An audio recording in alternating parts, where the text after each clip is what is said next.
Hi po, ako nga po pala si Lloyd, ang dito operator dito sa Taytay branch. Last week po, ginamit po ito ng 6 na araw na may total na 159 meters na naran. Ito naman po yung aming printer head.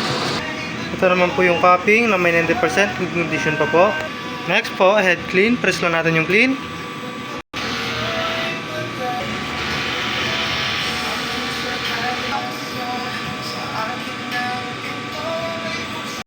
After po ng head clean, punasan natin yung wiper.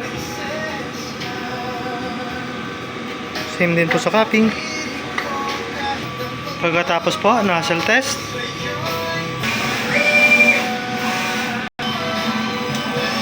Yan po, kompleto naman po yung kulay.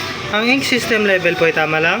Ang waste tank naman po, kakadispose lang ng Sabado. Ito naman po yung aming AVR. Ito naman po yung aming ground wire. Dito naman po nakalagay ang aming Mostax. Ito po yung para sa unuse. Dito naman po yung sa in-use. Dito naman po nakalagay yung mga cleaning solution.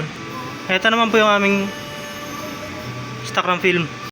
Ito naman po yung aming production log. Yan po, updated naman po. Ito naman po yung sa consumable monitoring. Last week po, may nagamit akong 3 white, 2 powder, 2 film, tsaka isang cleaning solution. Ito naman po yung aking weekly checklist. Yan po, updated naman po. Yan lang po, marami pong salamat.